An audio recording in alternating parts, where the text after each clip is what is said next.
Vale, seguimos. Apartado 3. Principios contables por lo que debe regirse la contabilidad. ¿Vale? Apartado muy importante que de hecho en la PEC número 1 nos suelen preguntar.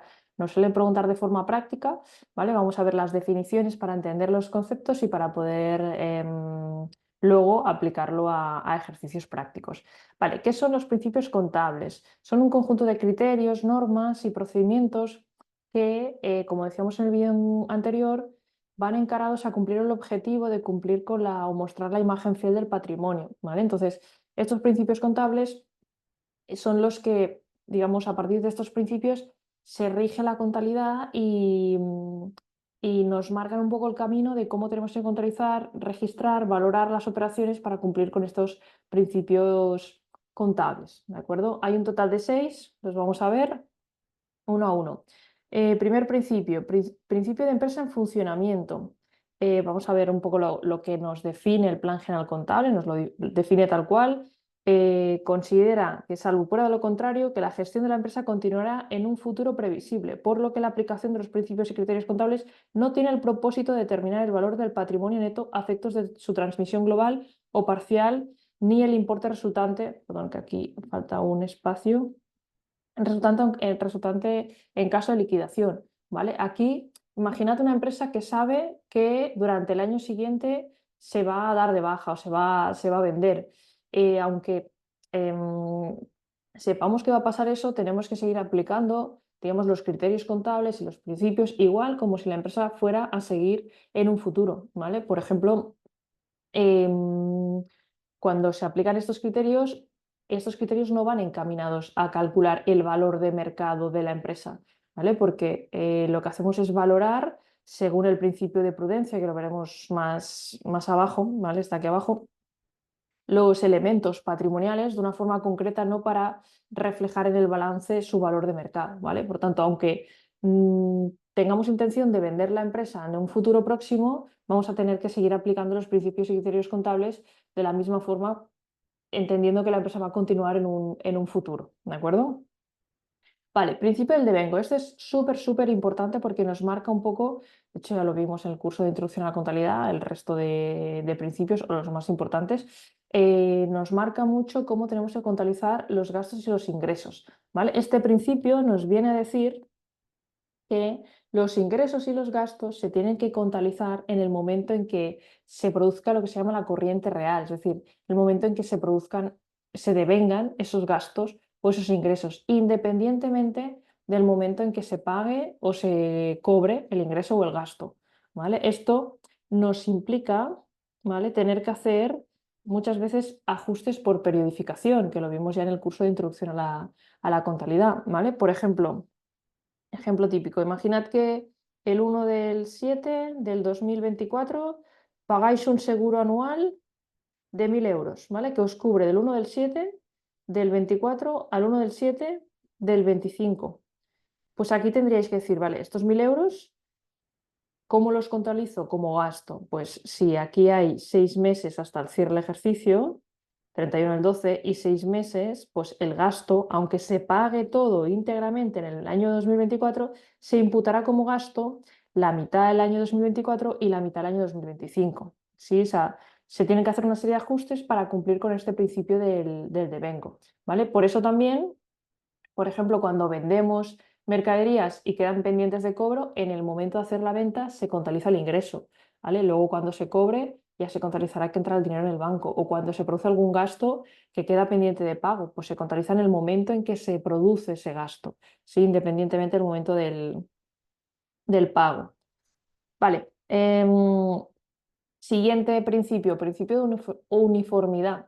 Una vez adoptado un criterio contable, dentro de las alternativas permitidas, ¿vale? Porque dentro, digamos, por ejemplo, que lo vimos esto en Introducción a la Contabilidad, la valoración de las existencias, los métodos de valoración del inventario. Por ejemplo, tenemos el FIFO, el precio medio ponderado. Pues el principio de uniformidad nos viene a decir que una vez adoptado un criterio, si hemos decidido, por ejemplo, el primer año de constitución de la empresa aplicar el criterio FIFO, no podemos luego el año siguiente aplicar el precio medio ponderado, luego volver a cambiar y aplicar criterios distintos sin sentido, ¿vale? Lo único que sí nos puede pasar es que ocurra algún suceso que nos haga tener que cambiar y esté justificado, ¿vale? Si es así, se puede hacer siempre que se informe en la memoria, ¿vale? De hecho, es lo que pone aquí. Se establece una excepción, la aplicación de este principio, que se refiere al momento en el que se alteren los supuestos que motivan la elección de un determinado criterio contable, ¿vale? Siempre que se informe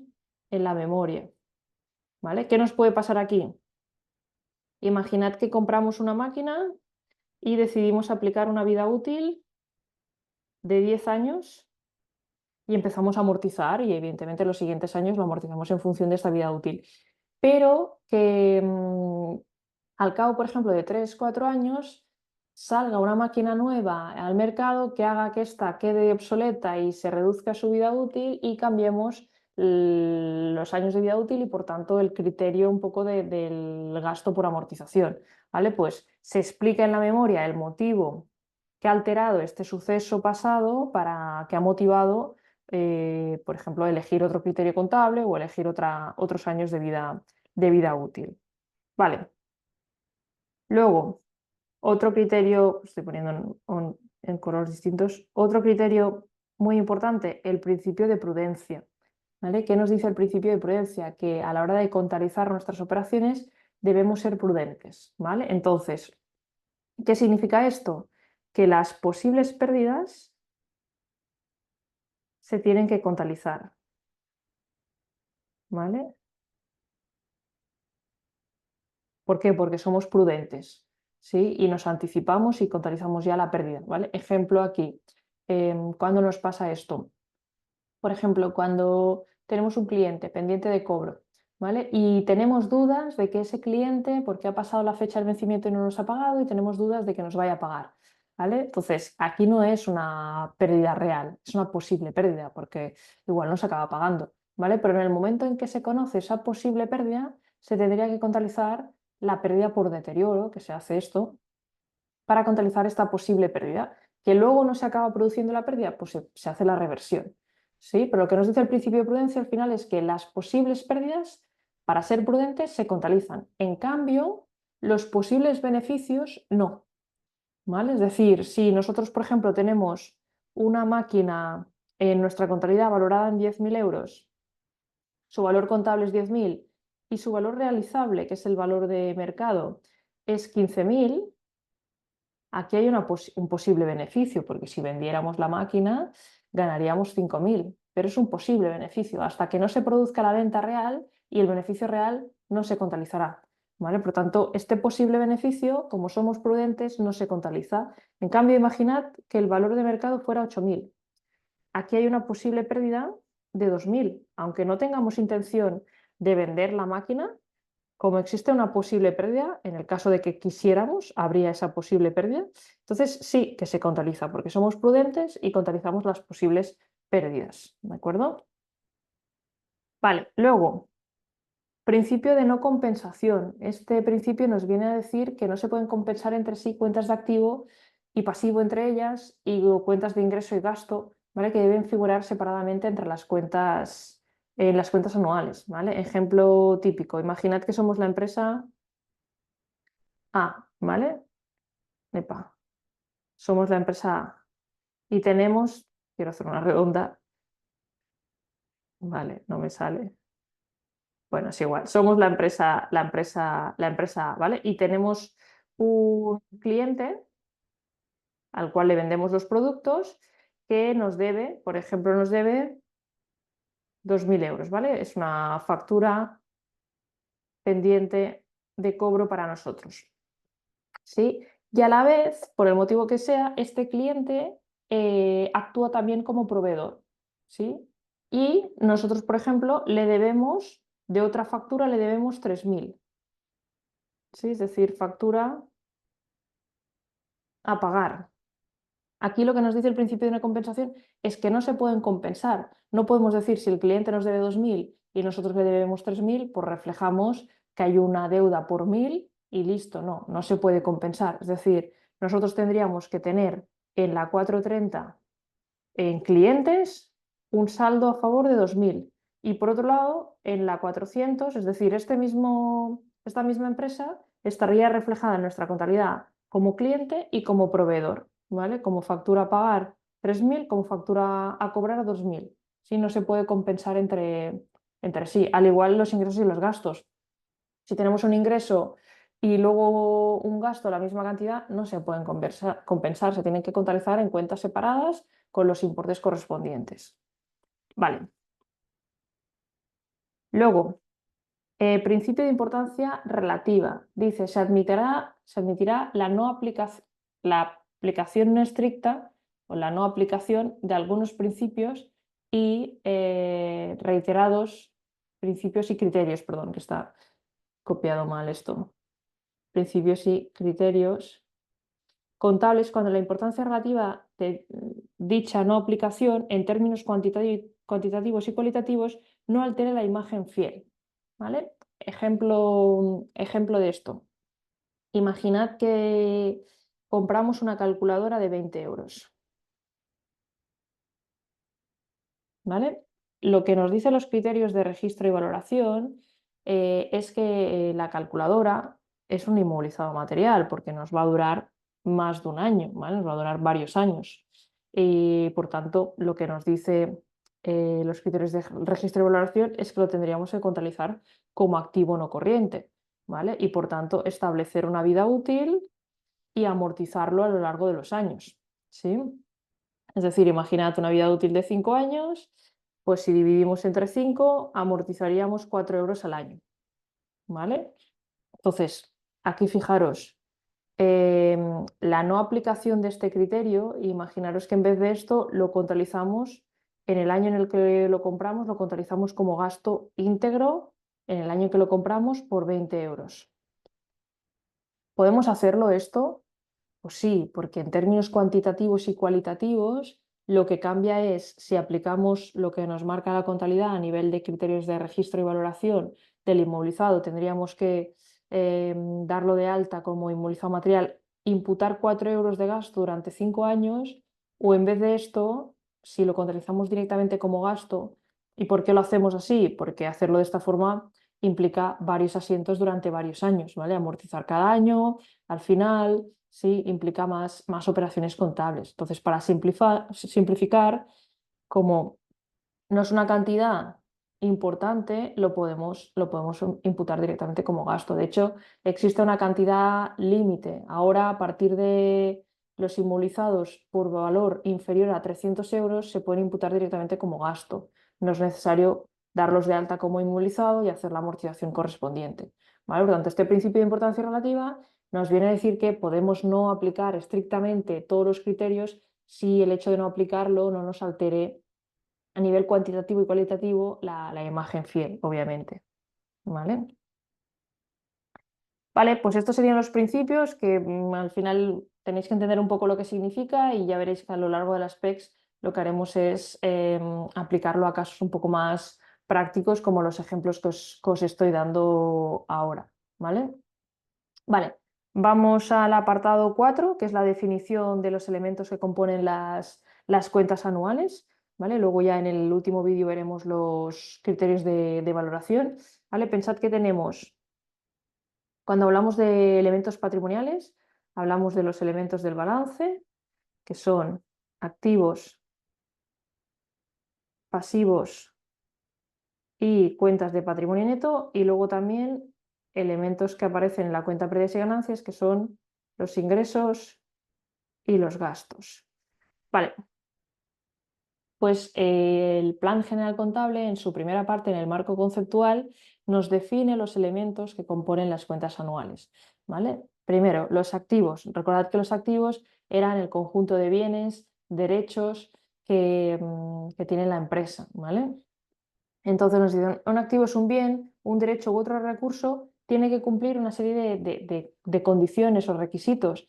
Tiene que estar controlado económicamente por la empresa para ser reconocido como activo, que sea resultado de sucesos pasados, del que se espera que la empresa pueda obtener beneficios o rendimientos económicos en el futuro. Si no cumple estos requisitos, no se reconocería como activo. ¿Vale? Se establecen las siguientes conclusiones derivadas de estos requisitos para que sea un activo.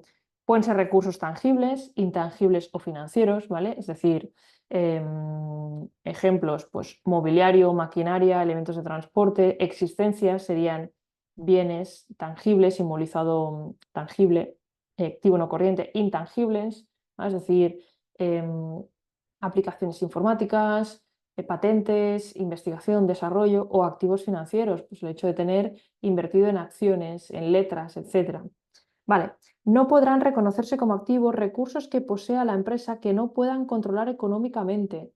Muy importante, ¿vale? Es decir, por ejemplo, imaginad que una empresa adquiere un edificio, ¿vale? Para situar allí sus oficinas, ¿vale? Entonces, se trata de un recurso del que podrá controlar económicamente los beneficios o pérdidas, ¿vale? Es decir, adquirimos un inmovilizado y lo controlamos, para así decirlo, podemos alquilarlo y cobrar un dinero, podemos utilizarlo, ¿vale? Entonces, es una inversión realizada que se reconocerá como un activo.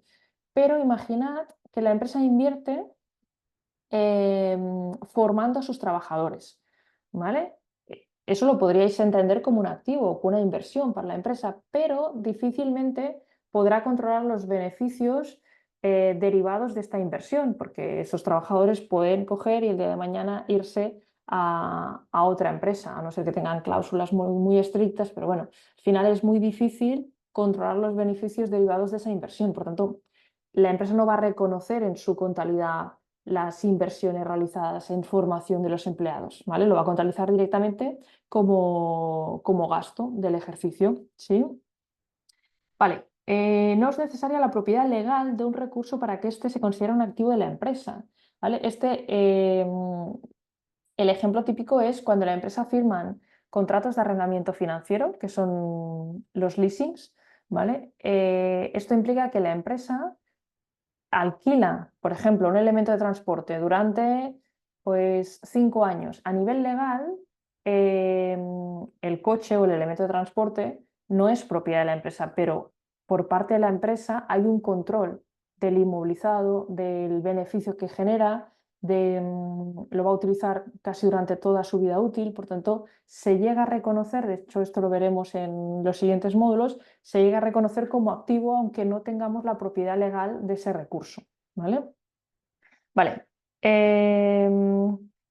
Si los activos son resultados de sucesos pasados, no pueden registrar sucesos futuros o potenciales. No podremos reconocer como activo algo que estimamos que se va a producir en el futuro, ¿vale? Tiene que derivar de sucesos pasados. Vale, dice, además, los activos deberán generar en el futuro flujos de efectivo que la empresa podrá disfrutar al ser controlados económicamente por ella, ¿vale? Es decir, si por ejemplo la empresa invierte, hace una serie de investigaciones, desarrollo y patenta, tiene una patente de un producto nuevo, ¿de acuerdo? O por ejemplo, el tema de cuando el COVID y las farmacéuticas invertían en investigación y desarrollo y patentaban una nueva vacuna, lo contabilizaban como activo porque o sea, cumplía todos estos requisitos, podía generar beneficios en el futuro, era derivado de sucesos pasados, estaba controlado económicamente por la empresa, ¿vale? Pero imaginad que en un momento dado esa vacuna se prohíbe porque está demostrado que no funciona, ¿vale? Pues se tendría que dar de baja como activo porque ya no cumpliría todos los requisitos, ya no podría generar beneficios en el futuro, se tendría que dar de baja, ¿de acuerdo? Vale, pues esto es el concepto de activo, todo esto nos lo pueden preguntar de forma más teórica en la PEC. Vale, concepto de pasivo. Ya sabéis que el pasivo a la vez puede ser pasivo corriente o pasivo no corriente y que lo definimos al final como las deudas, las obligaciones de pago que tiene la empresa. Y también, para que sea reconocido como pasivo, tiene que ser una obligación actual, es decir, que en el momento actual esté pendiente de pago, ¿vale? Porque en el momento en que se liquida o se paga, pues se elimina o se da de baja del balance, que surge como consecuencia de sucesos pasados también, y que la empresa espera desprenderse de recursos que puedan producir beneficios o rendimientos futuros, es decir, que espera que en un futuro tenga que pagar, básicamente, pagar dinero para liquidar esa deuda, ¿vale? De modo que el plan general contable incluirá las provisiones como pasivos. Esto también lo estudiaremos a lo largo de los módulos. Las provisiones son las obligaciones de pago, digamos, que no se sabe exactamente el momento en que se van a pagar ni el importe exacto, pero que sí se sabe con certeza que se va a generar una obligación de pago, ¿vale? Por ejemplo, imaginad que un trabajador demanda a la empresa y la empresa sabe que lo va a tener que indemnizar, no sabe exactamente en qué momento se va a producir digamos, el momento del pago ni qué importe exactamente va a tener que pagar, pero sabe seguro que va a tener que pagar. Por tanto, aquí se crea una provisión. Una provisión es un pasivo porque es una obligación actual, o sea, se va a liquidar en un futuro, surge como consecuencia de sucesos pasados y nos tendremos que desprender de recursos económicos para liquidarlo. Vale. Se trata de una obligación actual, no incluirá obligaciones potenciales o futuras, es decir, por ejemplo, nosotros sabemos que cada mes tenemos que pagar las nóminas de los trabajadores, pero si, por ejemplo, estamos en enero, las nóminas de febrero, marzo, abril no las tenemos como pasivo porque aún no se ha generado la obligación de pago. Se irá generando como obligación de pago cuando se, digamos, termine ese mes y se genere la obligación de pagar derivado del suceso pasado. ¿De acuerdo? El hecho de que la obligación tenga que surgir como consecuencia de sucesos pasados es claramente identificable en casos como, por ejemplo, las obligaciones de pago que surgen de un préstamo concedido a la empresa, el aplazamiento. Bueno, aquí son de ejemplos típicos, ¿vale? Es decir, obviamente que surjan de consecuencias o sucesos pasados es lo típico. Al final pedimos un préstamo, es una factura que queda pendiente, etcétera, ¿de acuerdo? Surge de sucesos pasados, implicará un pago en el futuro.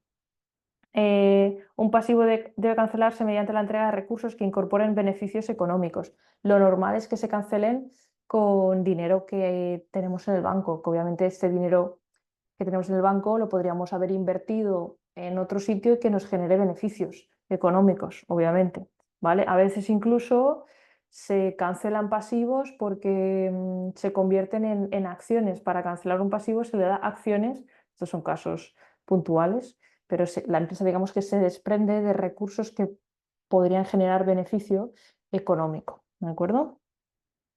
Vale, seguimos con el otro elemento del balance, que sería el concepto de patrimonio neto, ¿vale? Que se entiende como el valor residual de activos una vez deducidos los pasivos, ¿vale? Ya sabéis que patrimonio neto se puede calcular cogiendo activo menos pasivo. Pensad que es la financiación que viene de dentro de la empresa, ¿vale? Básicamente sería por aportaciones realizadas por los socios en el momento de la constitución o en momentos posteriores, ¿vale? Esto sería lo que está recogido en la cuenta 100, capital social, y luego también a medida que la empresa, digamos, va generando beneficios durante los años de funcionamiento, ese beneficio a veces o una parte se destina a pagar dividendos, pero otra parte se mantiene en la empresa, ¿vale? Son resultados acumulados, es decir, beneficios no distribuidos de años anteriores se mantienen en la empresa en forma sería en forma de reservas. ¿Sí? Vale. Y luego tenemos aquí los ingresos y los gastos, ¿vale? Más resumido. Los ingresos son aumentos de patrimonio neto, obviamente, en la empresa durante el ejercicio, que pueden producirse mediante entradas, aumento de valor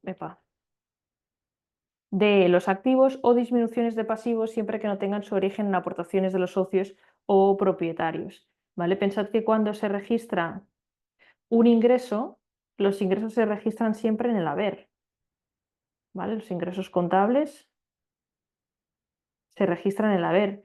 ¿Cuál será su contrapartida? Pues si colocamos en el debe una cuenta de activo, será porque aumenta, ¿vale? Aumento de activo. Ejemplo, pues imaginad que vendemos mercaderías y quedan pendientes de pago o bueno, pendientes de cobro o se cobran, pues registraríamos un ingreso y contra un aumento de bancos o de clientes. Luego, si ponemos otra cuenta que podría ir en el debe, sería un pasivo, pero sería disminuciones. ¿De acuerdo? E incluso aquí disminuciones de patrimonio neto, pero bueno, esto no se suele poner, ¿de acuerdo? En cambio, los gastos se contabilizan, ya lo sabéis, en el debe.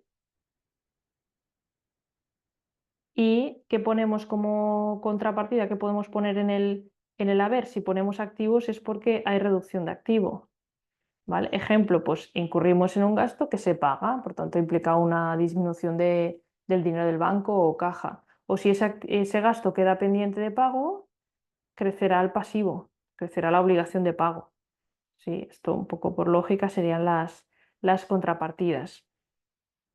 Entonces, ya sabéis que los ingresos y gastos se imputan a la cuenta de pérdidas y ganancias si se consideran resultado del ejercicio, mientras que si no fuera así, se llevarían a cuentas de patrimonio neto y se presentarán en el estado de variaciones del patrimonio neto. Es decir, aquí las cuentas del grupo 6 y el grupo 7 del plan de cuentas son cuentas de ingreso y gasto que se imputan a la cuenta de pérdidas y ganancias. Pero luego tenemos las cuentas de los grupos 7 y de los grupos 8 y 9, que son ingresos y gastos imputados al patrimonio neto, ¿vale? Y no se llevan a la cuenta de pérdidas y ganancias, sino que se llevan para calcular el estado de cambios en el patrimonio neto, ¿vale? Que por ahora esto no nos va, no nos va a salir, ¿de acuerdo?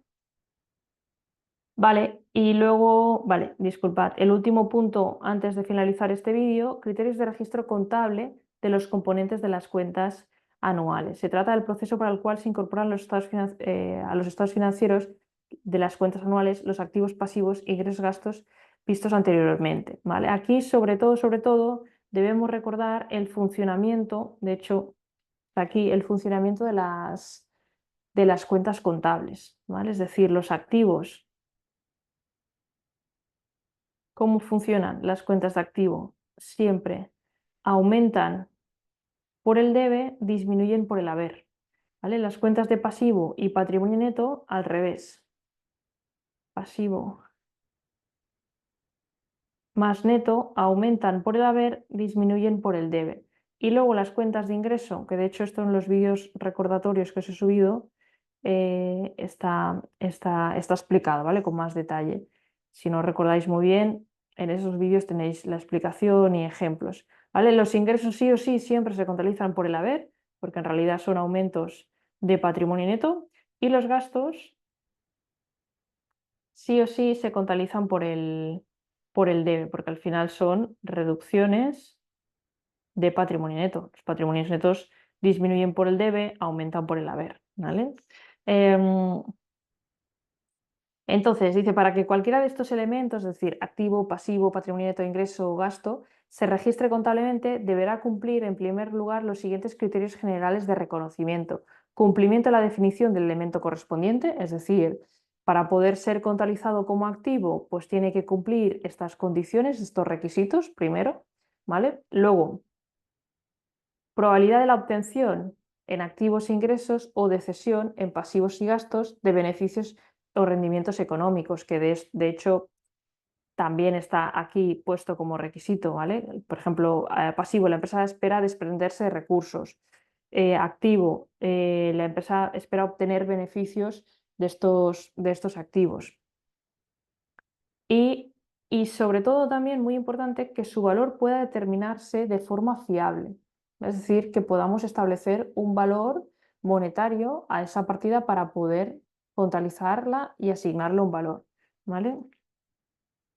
Y el reconocimiento de un elemento en las cuentas anuales implicará necesariamente las contrapartidas que se indican en el siguiente recuadro. Bueno, aquí podríamos, bueno, esto lo voy a borrar porque al final, bueno, lo voy a bajar y ponemos aquí las contrapartidas de las distintas cuentas, ¿vale? Teniendo un poco esto, ya veréis que lo podemos colocar. Es decir,